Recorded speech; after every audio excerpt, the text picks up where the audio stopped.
Queridos hermanos, es jueves y un nuevo almas, este ratito de encuentro con el Señor y de darle gracias al Señor por su regalo. Es el día que decimos siempre de los regalos de Jesús, la Eucaristía, el amor, esa mesa larga donde hubo sitio para Judas y para cada uno de nosotros, porque al Señor nunca le sobra a nadie, donde siempre nos recuerda su amor y su perdón. Y estamos en un sitio muy especial y es jueves además, y qué importantes son aquí los jueves. Tadeo, qué alegría tenerte de nuevo. Pues sí, los jueves, además el jueves en el que normalmente pasan las mejores cosas de la vida.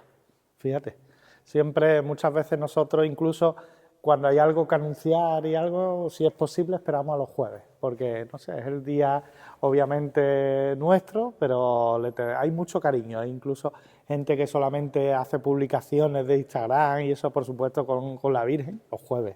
Es algo muy bonito. ¿Qué pasa aquí el jueves?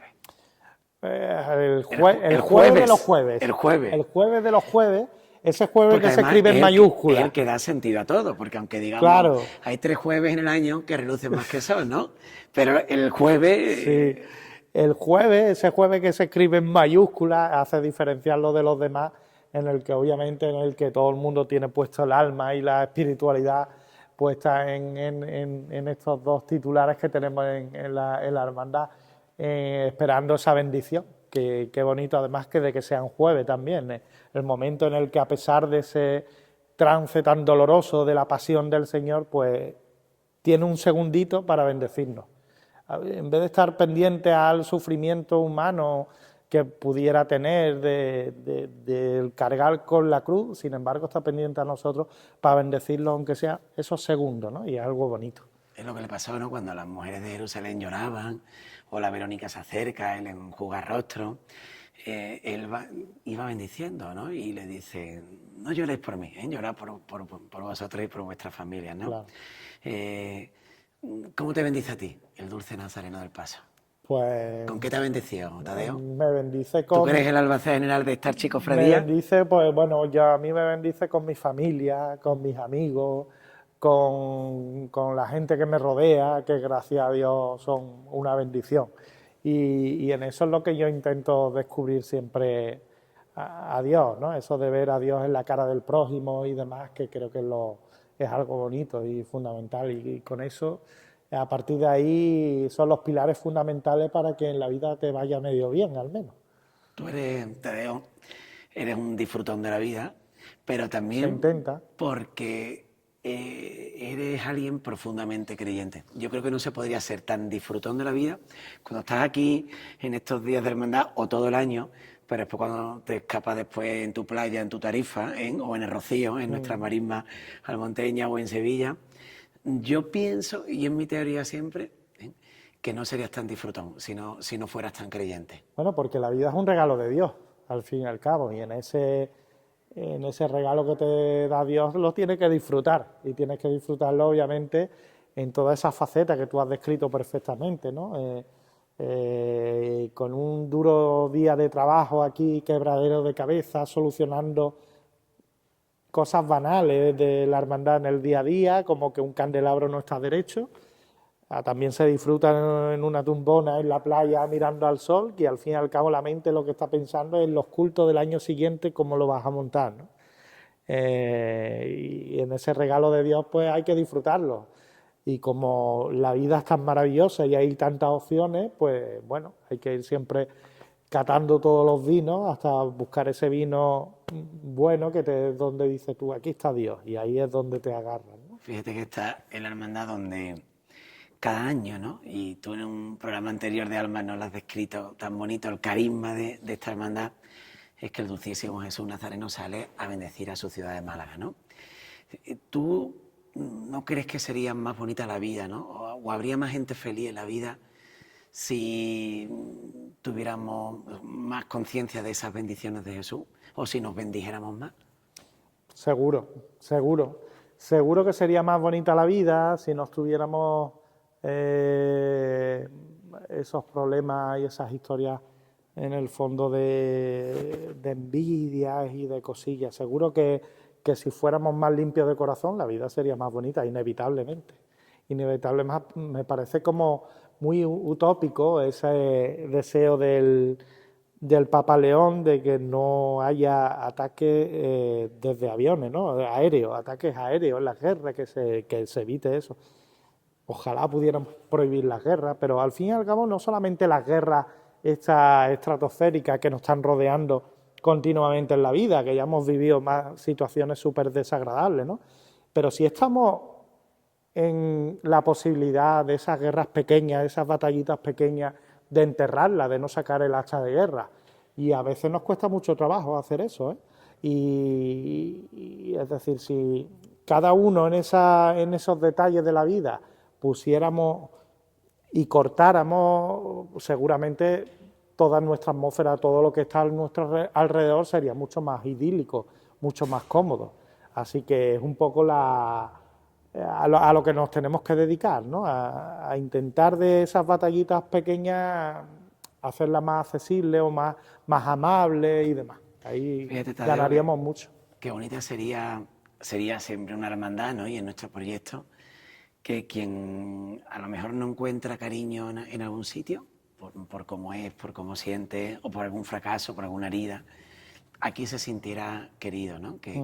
¿Cómo cambiaría, ¿no? Si nuestras hermandades nos diéramos más cariño, nuestras parroquias nos diéramos más cariño, la iglesia nos diéramos más cariño, la vida. ¿Sabe, Antonio? En la vida de las hermandades, que es tan parecida a otros ámbitos de la vida, hay algo que nos acusan a los cristianos siempre. Dicen, es que las iglesias están llenas de pecadores. Pues los hospitales están llenos de enfermos. Pues son los que necesitamos, pues, obviamente, ese poder de Dios, ¿no? Pero al fin y al cabo, eso es algo que en lo que hay que hacer una realidad. Y la vida, como te decía, de las hermandades, cuesta mucho trabajo entender por qué no hemos peleado, por qué no miramos al que está ahí enfrente, o por qué le volvemos la cara, o por qué me la vuelve la cara si yo no le he hecho nada.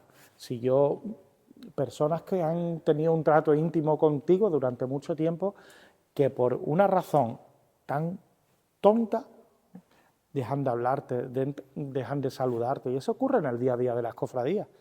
No puedo obviar una realidad y empezar a edulcorar todo, que esto es todo maravilloso, ¿no? Todas las hermandades hay esas miserias humanas que no sabemos incluso cómo sanar o cómo solucionar.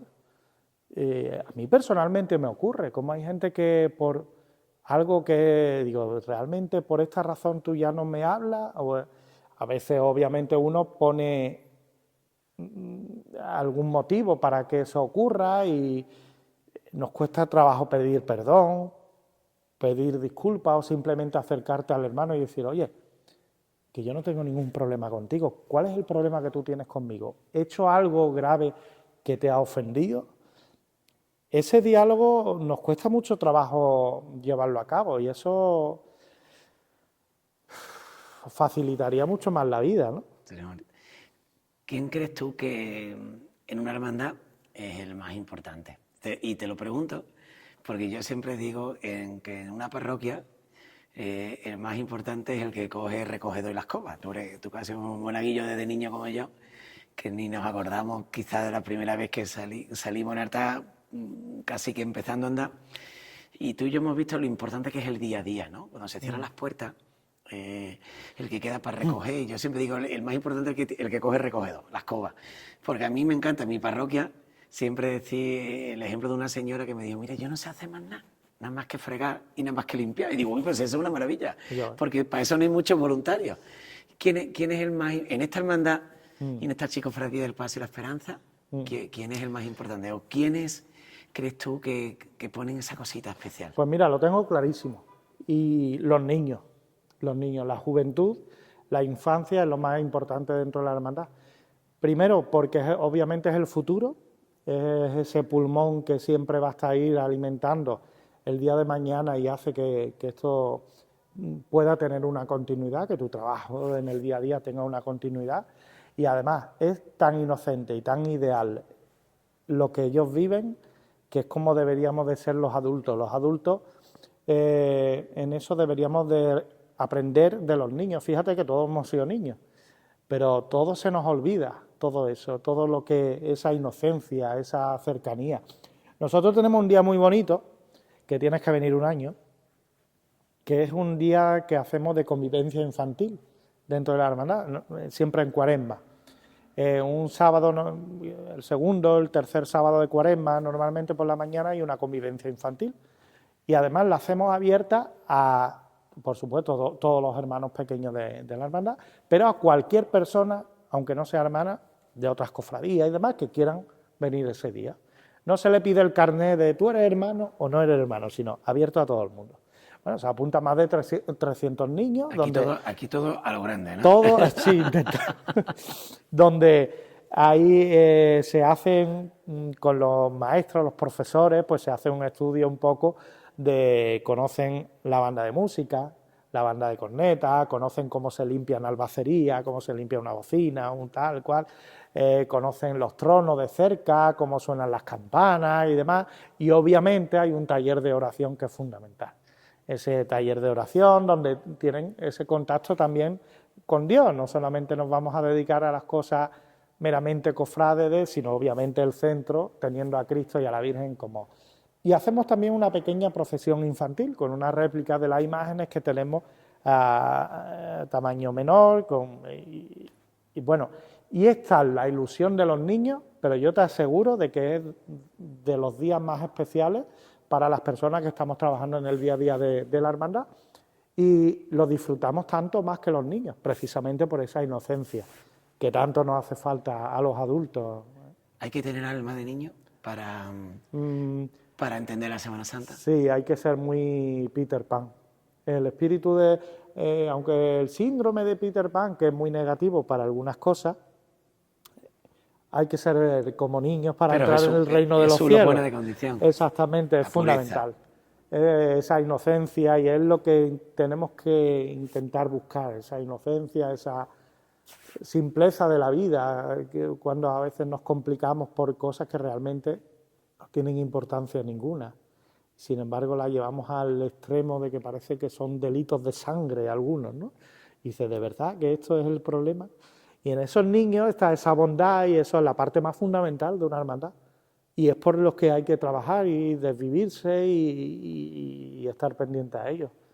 Es también una garantía de futuro que es indispensable para la hermandad, para nuestra fe, y obviamente en un mundo tan secularizado, algo tan claro que tenemos ya, pues obviamente es una apuesta segura. Vosotros habéis llevado a la Virgen a Roma en el Jubileo de la Esperanza, que es el nombre de la Virgen, siendo esa virtud teologal y el nombre también de Dios mismo. Aquí también es el de la Virgen. ¿Qué ha sido para ti? ¿Qué ha supuesto esa maravilla de tener a la Virgen tan cerquita del Papa, del nuevo Papa en ese momento? ¿Qué ha sido para ti eso de sentirte también muy romano, ¿no? Muy católico, muy de esos brazos abiertos de la columnata, sí, de venir y que se abren para todo? ¿Qué ha supuesto para ti llevar a la Virgen a donde está el corazón de la cristiandad? Pues mira, es algo tan idílico que todavía cuesta trabajo de creer que ha sucedido. Hablo ya en pasado porque por desgracia ha pasado. Pero en esa espera que hemos tenido, esa eterna cuaresma que hemos tenido hasta llegar de muchísimos tiempos trabajando en ese gran proyecto, para mí personalmente era algo impensable. Suena algo como de tertulia entre amigos, ¿no? De esas tertulias. Oye, ¿y si pensaras que de llevar a la Virgen de la Esperanza y profesional por Roma y estar en San Pedro del Vaticano? Es algo como, dice, tú estás chalado, sigue bebiendo, lléname la copa de vino y seguimos hablando de lo que queramos, ¿no? Pero obviamente eso ha ocurrido y es algo tan increíble de que haya ocurrido. Para mí en especial es algo mágico porque Roma es de mis ciudades fetiches. Yo tengo dos, Roma y Jerusalén, ¿no? Que las conozco tanto, incluso a veces más. Roma para mí es una ciudad en la que no me cuesta nunca volver, siempre vuelvo y me encuentro en casa. Y tengo amigos, tengo casi amigos que son familia, tanto en una como en otra, y obviamente llevar a esto que es tanto mío, a la Virgen de la Esperanza, que soy yo tan de ella, pues llevarla allí a Roma es algo tan impensable, que ha sido una experiencia maravillosa en cada uno de los momentos en los que hemos vivido. Fíjate que iba pasando la Virgen, ¿no? Por el lado del Coliseo, por el Circo Máximo, ¿no? Por donde vivían los emperadores de Roma, ¿no? Donde nació San Gregorio, al ladito, donde se regó la sangre de los primeros cristianos, ¿no? Y por ahí la Virgen, ¿no? La que va siempre recogiéndonos, alentándonos, suspirándonos, dándonos esperanza, ¿no? Seguro que esos cristianos, pensando en Dios y rezando y ofreciendo por él y soñando hasta con ver la carita linda de la Virgen del Cielo, ¿no? Que les iba a decir que esta carita linda iba a pasar Pues sí, por donde ellos dieron su vida. Sí, el Marque además es una zona de mucho sufrimiento para el cristiano. Ya sabemos todo lo que ocurrió en esa persecución cristiana de los primeros siglos, y obviamente el conquistar Roma a lo grande con la Virgen como centro de esa espiritualidad. Y bueno, desde el cielo seguramente algunos dirán o podrán pensar de que ese sacrificio, ese martirio ha merecido la pena, haber derramado la sangre por cómo vivimos, gracias a ese sacrificio, a ese martirio de tantos santos, de tantos mártires de los primeros siglos, pues estamos aquí disfrutando cómodamente de un cristianismo, ¿no? Que eso a veces se valora poco, ¿no? A ellos les salió caro. Sí. Y allí en Roma, Tadeo, el corazón se te pone más grande, ¿no? Al lado del Papa, sintiéndote iglesia. Allí te sientes poquito, ¿no? Pero al mismo tiempo mucho, ¿no? Y sale ese orgullo de ser católico, ¿no? Es uno de los orgullos de tu vida. Hombre, sin duda ninguna. Y hay que transmitírselo a los cofrades. Claro, ¿no? porque lo que te decía antes, es cierto que para nosotros es muy cómodo ser cristiano, pero yo tengo amigos donde a veces se tienen que esconder la cruz que llevan del pecho, colgada del pecho, se la tienen que esconder, ¿no? Y en un momento dado, en tal calle o en tal barrio de Jerusalén se lo tienen que esconder, ¿no? O yo he visto como yendo con algunos obispos rezando el Vía Crucis en la Vía Dolorosa, ha habido niños pequeños judíos que han ido a escupirle, ¿no? Y obviamente en nuestro ambiente, en nuestro entorno es muy cómodo ser cristiano, y en Roma obviamente estás en tu casa totalmente, y estar en esos días que hemos convivido en la Basílica, por ejemplo, de San Pedro, ha sido algo mágico, ¿no? Ya te digo que es algo obviamente, a pesar de poder contarlo, porque uno lo ha vivido de primera mano en cada uno de los segundos, yo a algunos hermanos de esta casa les decía, aprovecha que esto pasa volando. Era como, me estaba quejando de que iba a pasar y no lo disfrutaba en algunos momentos pensando en que se me escapa de las manos, ¿no? Como el que quiere coger el agua y le sale entre los dedos y que se te escapa. Pues obviamente esos días, esa concentración de tantos sentimientos juntos ha hecho que a ninguna mente humana lo pudiera retener, ¿no? Y algo maravilloso, como te digo. Fíjate que en Roma, ¿no? Lo hace la Virgen con el Papa, con nosotros, y pasó también en Jerusalén, que es esa ciudad que te toca a ti tanto el alma, Tadeo, y tenemos que decir a todos los que nos ven que tú eres guía de Tierra Santa, que llevan muchos grupos, que este dulcísimo Jesús Nazareno del Paso,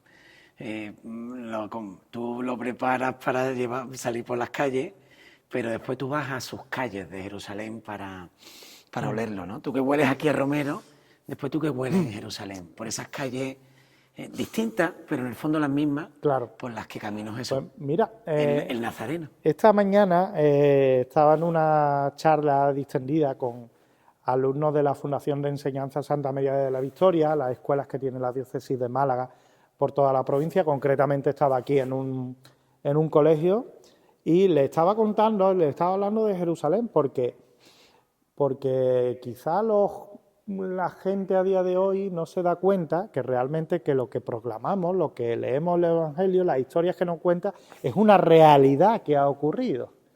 No es una historia, yo le decía, digo, es que esto no es una historieta de Goku que se inventó Akira Toriyama, no sé qué, y que ojalá hubiera existido Goku, eso es otro diálogo, ¿no? Pero no, eso es una historia inventada, pero esto es real.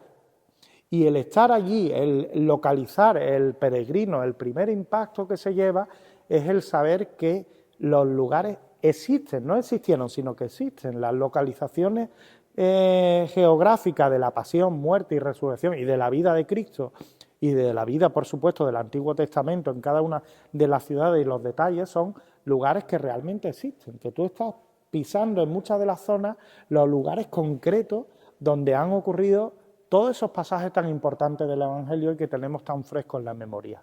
Esa vía dolorosa que tú describías también, obviamente quizá con otro trazado, en otra altura, en la remodelación y la evolución obviamente que haya tenido la ciudad, pero el aire es el mismo, ese aire mismo que rozó la cara de Jesús, porque no es el aire que te está dando a ti en ese momento, ¿eh?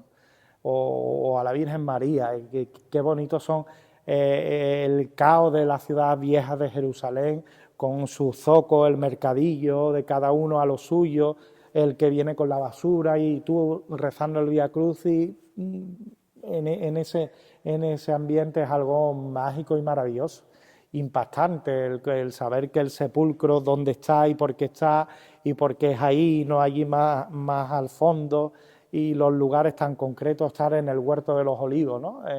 En pasar una noche en esa hora santa que a veces tocar la piedra, estar allí en la piedra o en esos olivos milenarios con más de 2000 años. Yo he tenido la suerte de trepar por esos olivos de Fray Rafael sevillano, maravilloso, trianero, con un arte... nos ha dejado sin de todo. Totalmente, lo ha dejado muy huérfano, pero Rafael es un fraile franciscano al cual yo le tenía y le tengo muchísimo cariño, en mi vida yo no lo voy a olvidar, y él llegaba y de las primeras cosas que hacía era darme la llave del huerto, y allí he hecho, he deshecho, he trepado, coge, súbete Pero no, tú te subes a lo antiguo, a los olivos milenarios. Yo he trepado por esos árboles, cogiendo ramas, y abres así la rama y ves la puerta dorada. Y entró a Lomo de un borriquillo. Es increíble. El vivir Tierra Santa es una de las cosas que imprime carácter. Tú tienes la suerte esa de que el sacerdocio y todo, el bautismo, todo eso imprime carácter, ¿no? Se dice, ¿no? Pero el viajar a Tierra Santa también, el peregrinar en Tierra Santa. ¿Por qué? Porque te hace tener una visión muy distinta del Evangelio. Hay muchas personas que han ido esa primera vez y al poco tiempo dice, oye, es que la Eucaristía, la celebración de la Eucaristía ahora mismo para mí es totalmente distinta. Cuando estoy escuchando el Evangelio, es que le estoy poniendo cara a lo que sucede y al dónde sucede. Y eso es tan bonito cuando uno está en ese lago de Tiberíades, en el barco, y estás allí y se para el motor del barco y la gente está meditando en silencio. Y es algo tan mágico, eso... Este misterio de amor se revive aquí, pero pasó allí, ¿no? Claro, exactamente. Y es la maravilla. Exactamente, y es lo bonito. ¿no? Donde bajó el tantos Señor lugares tan bonitos, el Monte Tabor, la tranquilidad, la paz del Monte Tabor, cuando estás allí, o en Belén, en ese rinconcito. ¿Cuál es tu sitio? Mi sitio, sin duda ninguna, tengo un sitio que es el Dominus Flevit. El Dominus Flevit es una capilla que está en el Monte de los Olivos, es una capilla con forma de lágrima que pensó, ideó el genial Berlucci, que fue uno franciscano que diseñó y pensó, ideó y soñó con muchos de los templos de Tierra Santa. Y desde allí, desde el interior de la capillita o desde fuera, ¿no? En cualquier rincón, un rincón donde estás viendo la ciudad vieja, ves esa puerta dorada, al fondo el huerto de los olivos, el torrente del Cedrón, la muralla, ves la mezquita del Aqsa a día de hoy, al fondo el Santo Sepulcro, y estás viendo como si fuera una visión de estar elevado, porque el monte está elevado, de ver todo ese escenario tan mágico de todo lo que ocurrió en esa ciudad. Y de, a pesar del caos de la ciudad de Jerusalén, esa calma, esa tranquilidad tensa siempre, con tanta energía, tanta espiritualidad. Y ahí tú te pones simplemente a ver, a escuchar los pajaritos, que si ves tal cual, los autobuses pasando, pero mi lugar es ese, esa vista es con la que yo sueño. ¿Te imaginas allí sueño. a tu Virgen de la Esperanza por las calles? Pues mira, ya después de lo que he visto, No por las calles de Jerusalén, sino que cuando tú estás en Jerusalén, no te diría que no. tú te ves a la Virgen allí con Bueno, su me carita, veo a la compadre. Virgen hasta tal punto de que la tengo en la cuarta estación del Vía Crucis, donde actualmente vamos a remodelar esos azulejos. Vamos a remodelar el azulejo de la Virgen de la Una Esperanza. locura, tú llamas. Sí, y vamos a poner otro del Nazareno del Paso. Estamos en ello. Y ese lugar para mí es muy especial también. Hay una cafetería por allí que no tiene nada de especial en cuanto a los productos, pero yo me siento allí, estoy viendo de entrar a grupos y grupos y grupos, realizar el Vía Crucis y entrar en ese patio del Patriarcado Armenio donde está la Virgen de la Esperanza. Y bueno, digo, fíjate, aquí está. Y tantas cosas buenas, ¿no? Y que sirva para dar tantas gracias a la gente y demás.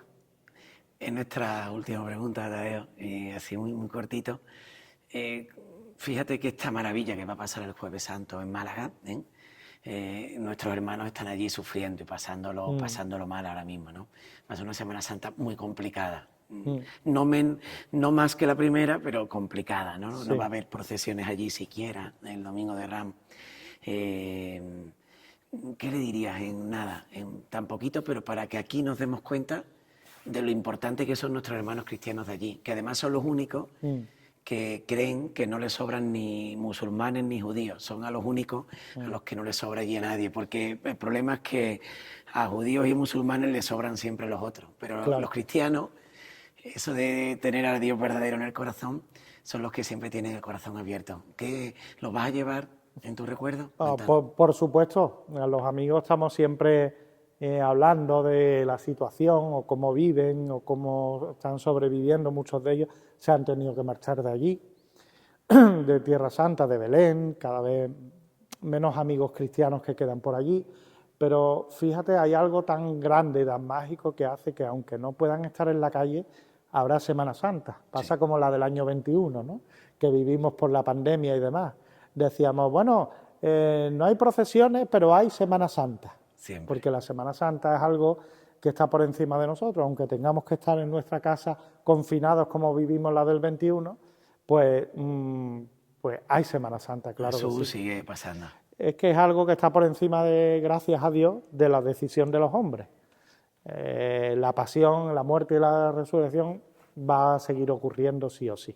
Así que a pesar de la situación, de esos gestos, esa liturgia tan maravillosa que tiene, por ejemplo, el Santo Sepulcro, que tenga que ser reducida a algo testimonial o simplemente entre las distintas comunidades, pues de algún modo será también una oportunidad, seguramente para las situaciones a veces tan complicadas del status quo que tengan dentro del sepulcro de Belén, puede encontrarse y de que pensar que tenemos que estar más cerca unos de otros.